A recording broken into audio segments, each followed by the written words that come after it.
O sol poente de Lisboa tingia o céu de laranja flamejante quando João, o pai solteiro de 7 anos, ouviu o riso ecoar do jardim vizinho, um som que o paralisou como um raio, fazendo seu coração disparar em pânico puro. Ele havia espiado pela fresta da cerca de madeira velha, atraído por uma curiosidade proibida que o consumia há semanas, e agora o homem do outro lado, com olhos que pareciam devorar segredos, virou-se diretamente para ele e disse com voz grave e provocadora: "Se quiser olhar, apenas peça." João congelou, o ar fugindo dos pulmões, enquanto o mundo ao redor, o bulício distante do Tejo, o cheiro de pastel de nata do forno da esquina, se dissolvia em um vórtice de vergonha e desejo incontrolável. Aquele instante marcou o início de uma tempestade que João nunca imaginara possível. Aos 32 anos, ele carregava o peso de ser um viúvo gay em uma Lisboa que, apesar de seus avanços, ainda sussurrava julgamentos nas esquinas apertadas do bairro Alto. Seu filho, Miguel, de 7 anos, era sua âncora e sua ferida aberta, órfão de mãe desde o nascimento, criado em uma família que fingia normalidade para aplacar a avó conservadora, que visitava de Faro todo mês com olhares acusadores.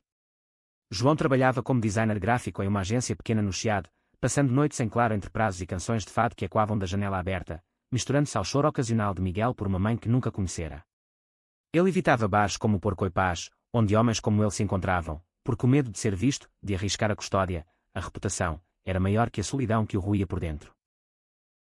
Mas o vizinho, Afonso, de 30 anos, era uma presença inescapável. Ele se mudara para a casa geminada há 2 meses, um arquiteto freelance com sotaque do Porto que chegava tarde da noite em um Fiat antigo, carregando rolos de plantas e uma aura de mistério que atraía olhares curiosos da rua. João o vira pela primeira vez no supermercado da Martim Muniz, alto, ombros largos sob uma camisa branca desabotoada, tatuagens discretas serpenteando pelo antebraço, um lobo estilizado, símbolo de liberdade que João invejava. Afonso sorria para todos, mas seus olhos castanhos profundos pareciam sempre carregar uma pergunta não dita. Naquele jardim compartilhado, separado apenas por uma cerca baixa de bougainvilles, João começou a notar os detalhes, as mãos fortes podando as roseiras ao amanhecer, o jeito como ele assobiava músicas de Amália Rodrigues enquanto regava as plantas, o eco de conversas telefónicas em que ria com uma voz rouca que fazia o peito de João apertar. Aquele, se quiser olhar, apenas peça, não era mero gracejo, era um convite disfarçado de desafio, lançado como uma granada em um campo minado. João recuou para dentro de casa naquela tarde, o rosto queimando, e passou a noite revivendo o momento no escuro do quarto, com Miguel dormindo ao lado em uma cama improvisada de almofadas. "Papá, por que a gente não tem um cachorro como o do senhor ao lado?" perguntara o menino mais cedo, inocente, enquanto desenhava um lobo no papel de rascunho. João engolira em seco, murmurando algo sobre alergias, mas agora via o desenho como um presságio. Ele se sentia exposto, como se Afonso tivesse visto através da fachada que construíra com tanto cuidado, o pai dedicado, o filho perfeito, o homem invisível. Dias se passaram em uma dança tensa de silêncios e olhares furtivos. João evitava o jardim, mas o destino de Lisboa, com suas ruas sinuosas e encontros inevitáveis, conspirava contra ele. Uma manhã chuvosa de outono, enquanto levava Miguel à escola no bonde 28, o veículo parou abruptamente na calçada da Glória, e lá estava Afonso, encharcado sob um guarda-chuva quebrado, rindo para o condutor como se a vida fosse uma comédia leve. Seus olhos se encontraram através do vidro embaçado, e Afonso acenou, um gesto casual que fez João virar o rosto, o coração martelando. "Quem é aquele tio bonitão, papá?" sussurrou Miguel, apontando com curiosidade infantil.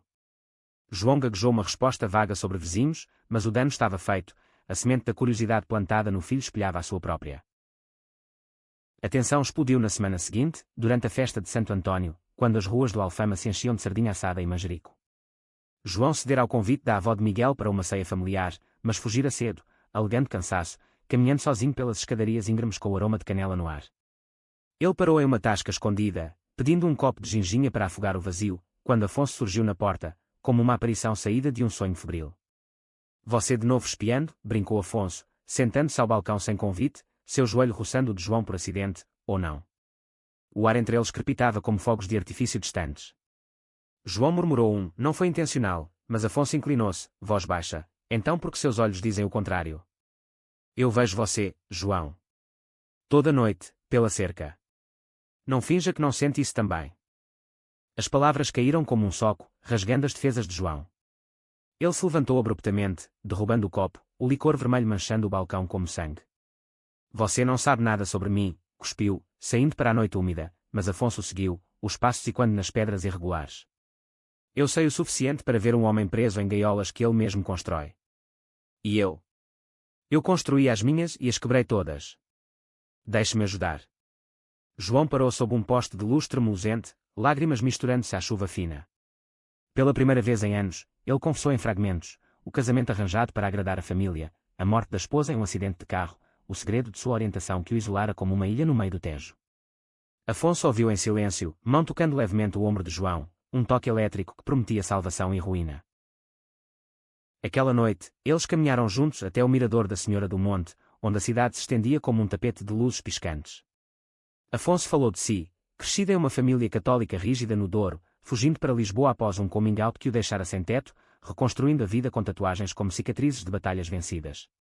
Eu disse aquilo no jardim porque vi em você o que eu fui, faminto por algo real, mas aterrorizado pelo preço. João, embriagado pela vulnerabilidade compartilhada, permitiu que seus dedos se entrelaçassem, um gesto tímido que floresceu em uma conversa até o amanhecer, sobre medos, sonhos e o peso de ser gay em uma Portugal que celebrava o orgulho mas ainda julgava nas sombras. Mas o idílio foi breve. A avó de Miguel, Dona Maria, chegou inesperadamente de Faro, trazendo caixas de figos secos e olhares inquisidores. Ela flagrou João voltando de uma caminhada matinal com Afonso, os dois rindo de uma piada sobre os bônus lutados. Quem é esse homem, João? E porque Miguel fala dele como se fosse da família, interrogou ela na cozinha, voz afiada como faca de cerâmica. João mentiu, dizendo que era apenas um vizinho prestativo, mas o veneno da dúvida se instalou. Dona Maria, com sua fé devota em memórias de uma Portugal franquista, sussurrou para parentes distantes, e logo rumores circularam, o pobre Miguel, crescendo sem mãe e agora com influências erradas. O conflito escalou quando Miguel, em uma inocência cruel, desenhou os dois homens de mãos dadas na escola, apresentando-o como meu papá e o tio Afonso que me ensina a plantar flores. A professora, bem intencionada mas cautelosa, chamou João para uma conversa, mencionando preocupações com o ambiente familiar. João saiu da escola tremendo, o mundo ruindo ao seu redor. Ele confrontou Afonso no jardim naquela tarde, voz quebrada, isso é sua culpa. Você me fez baixar a guarda, e agora meu filho está no meio de um escândalo que eu nunca quis. Afonso, ferido mas firme, rebateu, ou é a chance de você finalmente viver, em vez de se esconder. Eu não vou embora, João. Não enquanto você precisar de alguém que veja você de verdade. A briga os separou por dias, um silêncio opressivo pairando sobre a cerca. João mergulhou no trabalho, ignorando as mensagens de Afonso, fotos de rosas florescendo, convites para um café no Time Out Market. Mas o vazio crescia, e Miguel, sentindo a tensão, começou a ter pesadelos, chorando por o tio que sumiu. Foi o filho quem forçou a reconciliação. Uma manhã, Miguel escapuliu para o jardim vizinho, encontrando Afonso plantando sementes de girassol. Papá está triste porque você não vem mais brincar, disse o menino, olhos grandes e acusadores. Afonso carregou-o de volta, depositando nos braços de João com um olhar que dizia tudo, nós somos uma família em potencial, se você ousar acreditar. A reconciliação veio como uma trégua frágil, tecida com conversas sussurradas à noite, quando Miguel dormia e Lisboa adormecia sob um manto de estrelas. João e Afonso se encontravam no terraço compartilhando garrafas de vinho do Alentejo e histórias que curavam feridas antigas. Afonso revelou mais sobre seu passado, a rejeição brutal do pai, um viticultor estoico que o deserdara após encontrar cartas de um namorado da adolescência, a luta solitária em Lisboa, dormindo em albergues enquanto estudava arquitetura na universidade pública. Eu tatuei o lobo para lembrar que a matilha nem sempre é de sangue, confessou, traçando a linha no braço sob a luz da lua. João, por sua vez, abriu-se sobre o casamento forçado, uma mulher gentil, Ana, que soubera de seu segredo e aceitara por amor ao filho que carregava, morrendo em um acidente na ponte 25 de Abril que João ainda culpava como punição divina. Esses momentos de intimidade os uniam, mas as sombras da sociedade portuguesa pairavam. Durante o orgulho de Lisboa, João hesitou em ir com Afonso, temendo fotos nas redes sociais que chegassem à avó. É só uma marcha, amor. Celebração, não confronto, persuadiu Afonso, beijando sua testa com ternura. Eles foram, de mãos dadas entre bandeiras arco-íris e drag queens performando Madonna, mas um grupo de jovens bêbados do bairro conservador jogou garrafas vazias, gritando aberrações. João protegeu Miguel, que assistia de um carrinho de bebê emprestado, mas o incidente reacendeu medos profundos. Naquela noite, em casa, João chorou pela primeira vez nos braços de Afonso, como posso expor meu filho a isso? Ele merece normalidade. Afonso, com sua resiliência forjada no fogo, não cedeu. Ele propôs um plano, envolver a comunidade local, amigos da Associação ILGA Portugal que ele conhecera em protestos passados. Juntos, organizaram um piquenique no Jardim da Estrela para famílias LGBTQ+, convidando Dona Maria sob o pretexto de um dia para o neto. A avó chegou relutante, lenço na cabeça e rosário no bolso, mas ao ver Miguel rindo com outras crianças de pais do mesmo sexo, uma menina com duas mães lendo histórias, um menino com pais trans tocando violão, algo amoleceu em seu olhar. Eu pensei que era pecado, João. Mas ver o menino feliz.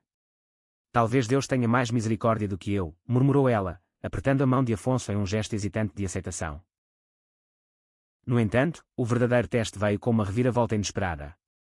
Afonso recebeu uma oferta de trabalho em Porto, restaurar um palacete histórico no Ribeira, um sonho que o levaria de volta às raízes, mas significaria separação. Vá, disse João, voz trêmula, mascarando o pânico com nobreza. Miguel e eu sobrevivemos sem você antes. Mas Afonso recusou, rasgando o contrato em um gesto dramático no mirador de Santa Catarina, onde o Tejo testemunhava sua declaração. Minha casa é onde você está, João. O Porto pode esperar, nós, não. O beijo que se seguiu, sob o sol poente, selou uma promessa, mas também atraiu olhares, e um repórter local, que publicou uma foto anônima no Correio da Manhã, com legenda sensacionalista, vizinhos de escândalo no coração de Lisboa. O artigo explodiu como uma bomba. Amigos da agência de João ligaram, fofocando, colegas de Afonso cancelaram reuniões, murmurando sobre imagens públicas. Dona Maria, abalada, ligou de Faro exigindo que João endireitasse o rumo pelo bem do menino. O ápice veio quando a escola de Miguel convocou uma reunião de emergência, citando preocupações parentais de outros alunos. João entrou na sala com Afonso ao lado, mãos entrelaçadas como escudo. Meu filho é amado e seguro, declarou João, voz firme pela primeira vez. Se o problema é meu amor por esse homem, então o problema é de quem julga, não meu. A diretora, uma mulher progressista, aplaudiu a coragem, mas o dano estava feito, olhares no pátio, sussurros nos corredores. Em meio ao caos, uma aliança improvável surgiu. Pedro, um antigo amigo de João da faculdade, hétero, casado, mas aliado silencioso, leu o artigo e apareceu à porta com cervejas e um plano. Vocês precisam contra-atacar com a verdade. Eu conheço um jornalista no Público que adora histórias de superação. Juntos, eles gravaram uma entrevista honesta, João falando da perda de Ana, da jornada para aceitar-se, Afonso compartilhando sua luta contra o preconceito rural. O artigo de resposta viralizou, transformando-os em símbolos de resiliência, com mensagens de apoio inundando as redes, de casais gays em Coimbra a ativistas em Faro. Mas o clímax emocional veio em uma noite de tempestade, quando raios rasgavam o céu sobre o castelo de São Jorge. Miguel, aterrorizado pelo trovão, correu para o quarto de João, encontrando Afonso lá, consolando o pai com um abraço. Vocês são como os heróis dos desenhos, né? Salvam o dia juntos, disse o menino, aninhando-se entre eles. Naquele momento, João percebeu, o amor não era uma fraqueza, mas a força que derrubava muralhas. Ele sussurrou para Afonso, fique para sempre. Seja o pai que Miguel precisa, o parceiro que eu mereço. Afonso, olhos brilhando, respondeu com um sim que ecoou como um voto. A tempestade passou, deixando um arco-íris sobre Lisboa, metáfora perfeita para sua jornada. Dona Maria, tocada pela entrevista, veio visitar novamente, trazendo não figos, mas um colar de âmbar do sul, símbolo de proteção para a nova família. Rumores se dissiparam, substituídos por convites para jantares comunitários, e João, pela primeira vez, caminhou pelo bairro alto de cabeça erguida, mão na de Afonso, Miguel correndo à frente com um buquê de manjerico. Anos de calmaria relativa se seguiram, mas a vida, como o Tejo, tem suas correntes imprevisíveis. Miguel cresceu para 10 anos, um menino curioso com olhos que misturavam a doçura de Ana e a determinação de João, frequentando aulas de futebol no Estádio da Luz e desenhando projetos de arquitetura inspirados em Afonso. A casa geminada se tornara um lar unificado, paredes derrubadas simbolicamente, um estúdio compartilhado onde João criava logos vibrantes e Afonso esboçava edifícios sustentáveis. Eles adotaram um cachorro, um vira-lata chamado Lobo, que Miguel treinava com paciência infinita, e as noites eram preenchidas com refeições caseiras, bacalhau à brás preparado por Afonso, histórias de fadas lésbicas contadas por João. Contudo, uma sombra antiga ressurgiu na forma de Ricardo, o irmão mais velho de João, um advogado bem-sucedido em Cascais que nunca perdoara o estilo de vida do irmão. Ricardo, casado com uma socialite e pai de gêmeos héteros, apareceu sem aviso durante o Natal, trazendo presentes caros e críticas veladas. Ainda nessa fase, João. E se Miguel crescer confuso, disse ele à mesa, enquanto Dona Maria, agora mais conciliadora, desviava o olhar envergonhada. Afonso manteve a calma, servindo vinho com um sorriso cortês, mas João explodiu, confuso. Ele cresce amado, algo que você nunca entendeu sobre mim. A discussão escalou, Ricardo saindo porta afora com o ultimato, se não endireitar, esqueça a herança da família. O incidente reabriu cicatrizes, fazendo João questionar tudo. Ele começou a se distanciar, cancelando planos para trabalhar até tarde, deixando Afonso sozinho com Miguel em passeios ao oceanário. Afonso, sentindo o abismo crescer, confrontou no jardim uma noite de lua cheia: você está fugindo de novo, como no começo. O que Ricardo disse não é sobre nós, é sobre o seu medo de ser inteiro. Lágrimas caíram, e João admitiu: eu tenho pavor de perder tudo outra vez. Ana se foi, minha família me rejeita. E se eu te perder? Afonso puxou para um abraço feroz: você não vai. Nós somos mais fortes que isso. Lute por nós, como lutou por Miguel. A virada veio através de Miguel, cuja inocência cortava como verdade pura. No dia de Reis, ele organizou uma coroação improvisada no terraço, colocando coroas de papel em João e Afonso como reis do humor, convidando Ricardo por carta infantil: tio, venha ver como a gente é feliz. O lobo também quer te conhecer. Ricardo chegou relutante, mas ao ver o sobrinho dançando fado com Afonso ao violão, uma melodia suave de estranha forma de vida, algo quebrou. Eu fui um idiota, irmão. Mamãe me contou como você sofreu sozinho. Desculpe. O abraço que se seguiu foi o perdão que João nem sabia que precisava, selando uma trégua familiar com promessas de visitas regulares. Mas o destino reservava um golpe maior. Afonso descobriu uma mancha na tatuagem do lobo durante um check-up rotineiro, um sinal de melanoma, detectado cedo graças à vigilância, mas exigindo quimioterapia que o deixaria debilitado por meses. Não me diga para ficar forte sozinho, implorou João no hospital de Santa Maria, segurando a mão pálida de Afonso. Nós enfrentamos isso juntos, como sempre. A jornada foi brutal, noites de náuseas, dias de infusões, Afonso perdendo o cabelo mas nunca o humor, brincando que ficaria mais aerodinâmico para correr atrás de Miguel. João equilibrava trabalho, escola e cuidados, encontrando força em grupos de apoio para famílias LGBTQ+, no centro comunitário do Bairro Alto, onde histórias semelhantes teciam uma rede de solidariedade. Miguel, com sabedoria além da idade, desenhou cartões de super-herói Afonso para animar os dias ruins, e Dona Maria, agora uma avó transformada, viajou de Faro semanalmente com sopas de peixe e orações adaptadas para amor em todas as formas. Ricardo, redimido, ajudou legalmente, acelerando papéis para que Afonso fosse reconhecido como guardião de Miguel, um passo que solidificava sua família. Em meio à dor, momentos de luz brilhavam, piqueniques no Parque Eduardo VII, onde Afonso, careca e radiante, ensinava Miguel sobre estrelas, apontando constelações como mapas para o futuro. A remissão veio como um milagre na primavera, com pétalas de cerejeira caindo como confetes no hospital. Afonso saiu mais magro, mas inteiro, tatuando uma nova marca, uma âncora entrelaçada com um coração, ao lado do lobo. Para lembrar que você me ancorou, disse a João em um jantar celebratório no Cais do Sodré, com Miguel brindando com sumo de maracujá. A experiência os mudou, João fundou um workshop de design para jovens que era na agência, Afonso projetou um centro comunitário acessível em Lisboa, e juntos, eles escreveram um blog anónimo sobre paternidade gay, inspirando centenas. Com a família fortalecida, veio o desejo de expansão. João e Afonso sonhavam com um segundo filho, a adoção, talvez uma menina de um orfanato no interior. O processo, porém, revelou camadas de burocracia portuguesa impregnada de preconceito sutil, assistentes sociais questionando a estabilidade emocional de um casal gay, laudos psicológicos invasivos que reabriavam feridas. É como se fôssemos criminosos por amar diferente, desabafou João após uma audiência no Tribunal de Família em Belém, batendo a porta do carro com frustração. Afonso, sempre o equilibrado, sugeriu: vamos documentar isso. Transforma a dor em voz.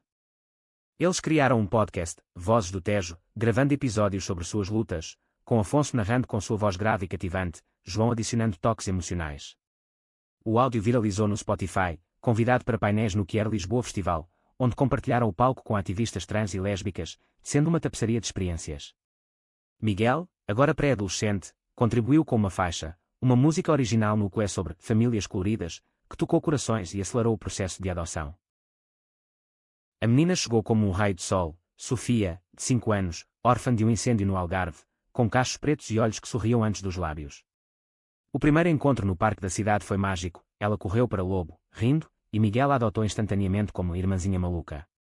Mas a integração trouxe conflitos, Sofia tinha pesadelos, acordando gritando por uma mãe fantasma, e João, exausto, cometeu erros, como esquecer uma consulta escolar.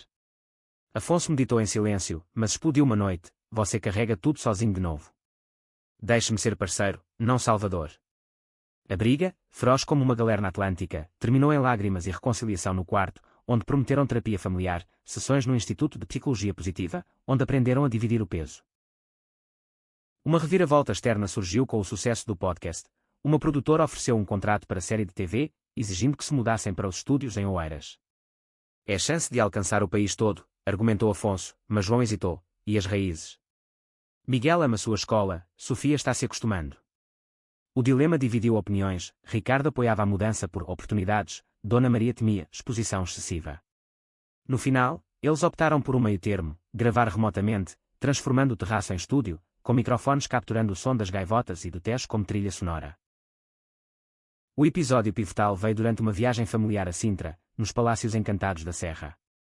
Uma tempestade isolou-os no Quinta da Regaleira, e em meio a poços iniciáticos e túneis subterrâneos, Sofia encontrou um broche perdido, um arco-íris entalhado em pedra. É para a gente, para sempre juntos, declarou ela, prendendo no casaco de Afonso. Mas naquela noite, no hotel, João recebeu uma ligação. Um antigo amante de Afonso, de tempos em Porto, postara fotos antigas nas redes, insinuando traição para sabotar o podcast. Ele é invejoso, nada mais, explicou Afonso, mas a dúvida envenenou João, revivendo inseguranças de anos atrás. A crise culminou em uma discussão pública no jantar do hotel, com Miguel e Sofia assistindo horrorizados. Você nunca confia em mim completamente, gritou Afonso, saindo para a chuva. João, devastado, seguiu até o Jardim dos Iniciados, onde o luar iluminava o poço como um portal. Eu confio, mas o medo. Ele me paralisa. Me ajuda a atravessar isso.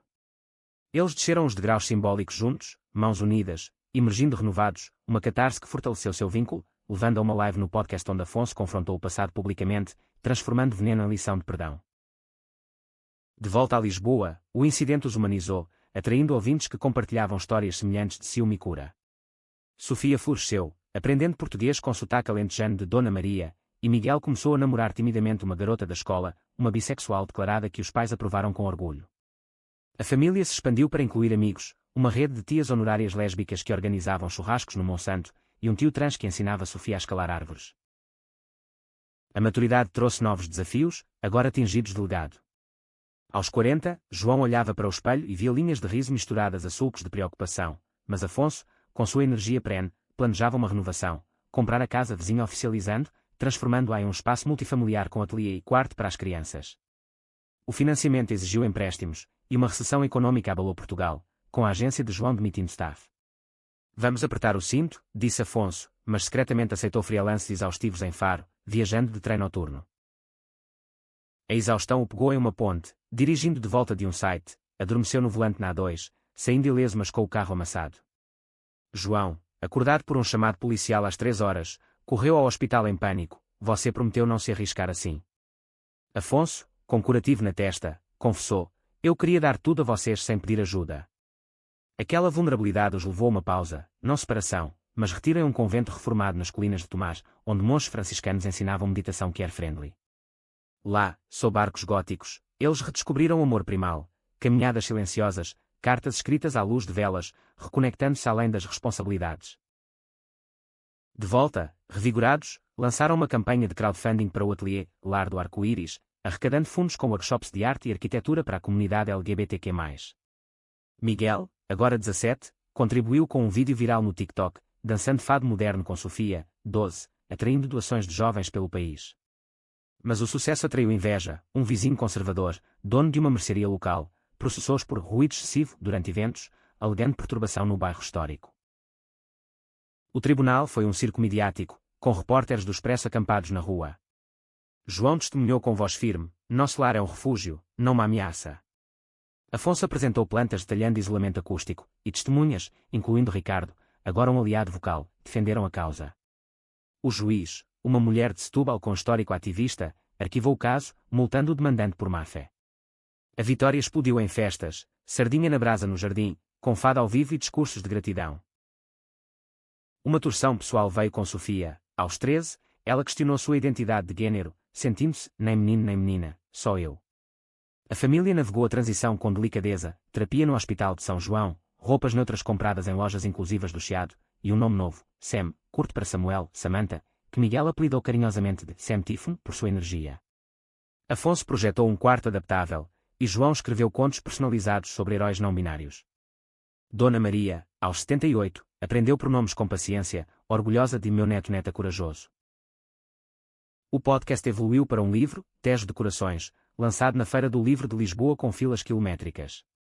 Assinaturas incluíam áudios exclusivos, e o sucesso os levou a palestras em Évora e Coimbra, onde encontraram casais rurais lutando por direitos. Mas o pico emocional foi uma carta anónima, o antigo sabotador de Afonso, agora em recuperação de vícios, pedindo perdão. Afonso respondeu com um convite para o lançamento, onde o homem apareceu, lágrimas nos olhos, iniciando uma amizade improvável que inspirou um episódio sobre a redenção. Na meia-idade, o amor de João e Afonso se aprofundou em cumplicidade serena, mas não sem provações finais. Uma enchente no Tejo em inverno inundou o bairro, danificando o ateliê e forçando a evacuação. Presos em um abrigo temporário no Rossio, com Miguel na universidade em Porto estudando engenharia e Sem em um colégio interno em Sintra, eles cuidaram de vizinhos idosos, distribuindo cobertores e histórias para acalmar medos. Isso é quem somos, âncoras uns dos outros, disse Afonso, limpando lama das mãos de João sob luzes de emergência. A reconstrução revelou rachaduras. João, estressado, reviveu padrões antigos, isolando-se em designs obsessivos. Afonso, paciente, organizou uma intervenção familiar via Zoom, Miguel e Sem confrontando. Papás, vocês nos ensinaram a lutar juntos, agora lutem por vocês. A terapia conjunta desenterrou raízes, o luto não resolvido por Ana, que João canalizara em hiperresponsabilidade. Ela teria amado isso tudo, confessou ele em uma sessão, liberando fantasmas. Uma surpresa alegre veio com o casamento. Após anos de união civil, eles optaram por uma cerimônia simbólica no Mirador onde se beijaram pela primeira vez, com Miguel como padrinho e Sem como dama de honra, agora uma adolescente não binária radiante. Dona Maria, frágil mas presente, abençoou-os com um anel de família, e Ricardo discursou com humor, do escândalo ao sacramento, parabéns, irmãos. O áudio da avó, gravado para o podcast, tocou milhões, celebrando amor duradouro. Mas o ápice dramático foi uma crise de saúde de João, um ataque cardíaco durante uma maratona de caridade no Terreiro do Paço, correndo por fundos LGBTQ+. Afonso reviveu com RCP treinada, mas os dias no hospital foram um inferno, monitores bipando, Afonso velando ao lado, sussurrando lute, amor, como sempre. Miguel voou de Porto, Sem de Sintra, e a família montou guarda, compartilhando anedotas que arrancavam risos fracos de João. A recuperação, lenta em Alfama, envolveu caminhadas curtas pelo bairro, com Lobo lambendo mãos trêmulas. Emergindo mais sábio, João canalizou a experiência em uma campanha, Corações Fortes, promovendo saúde mental que era em clínicas públicas. Afonso desenhou centros de bem-estar, e juntos, eles aposentaram-se parcialmente, viajando para o Douro em vinhas de Afonso, ensinando as crianças sobre raízes. Ricardo, agora viúvo, mudou-se para perto, formando um clã unido.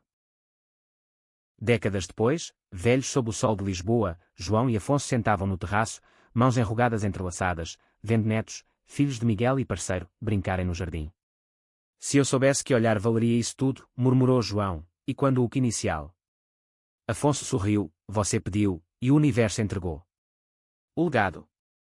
Um podcast eterno, um lar que abrigava almas, uma história de amor que desafiara céus e mares.